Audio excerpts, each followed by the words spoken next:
আসসালামু রহমতুল্লাহি ওয়া বারাকাতুহু। আমরা মগরাহাট পশ্চিম বিধানসভার উত্তর কুসুম অঞ্চলের কারবালাতে আমরা উপস্থিত হয়েছি।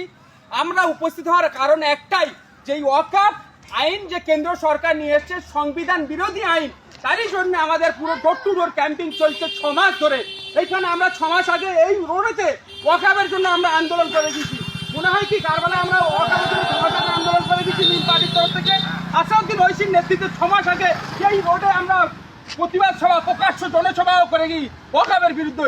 আর সেই জায়গাতে আমরা দাঁড়িয়ে রয়েছি কারবালার ময়দানে।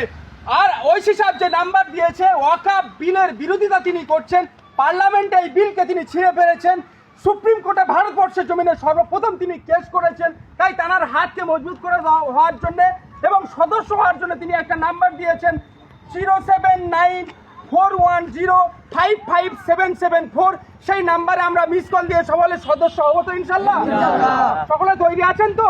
আচ্ছা, এই যে কেন্দ্র সরকার ওয়াকফ বিল নিয়ে এসছে, আপনারা কি এই বিলের সমর্থন করেন না? এই বিলের বিরুদ্ধে তো মসজিদ মাদ্রাসা গোরস্থান সরকার দখল করে নেওয়ার চক্রান্ত করছে, আপনারা তার বিরুদ্ধে আন্দোলন করবেন তো ইনশাআল্লাহ? আমরা দেখছি আমাদের সরকার বলছে দিল্লি গিয়ে আন্দোলন করো, আমরা কি দিল্লি গিয়ে আন্দোলন করতে পারবো না?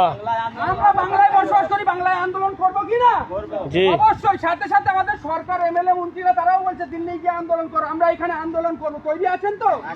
নারে তাকবীর, আল্লাহু আকবার, নারে তাকবীর, আল্লাহু আকবার, নারে তাকবীর, আল্লাহু আকবার। ব্যারিস্টার আসাউদ্দিন ওয়াইসি সাহেব জিন্দাবাদ, ব্যারিস্টার আসাউদ্দিন ওয়াইসি সাহেব জিন্দাবাদ, ইমরান সোলাঙ্কি সাহেব জিন্দাবাদ, নিজামুদ্দিন কাশেমি সাহেব জিন্দাবাদ। ওয়াকফ আইন বাতিল করো, বাতিল করো, বাতিল করো, ওয়াকফ আইন বাতিল করো, বাতিল করো, বাতিল করো, ওয়াকফ আইন বাতিল করো, বাতিল করো, বাতিল করো।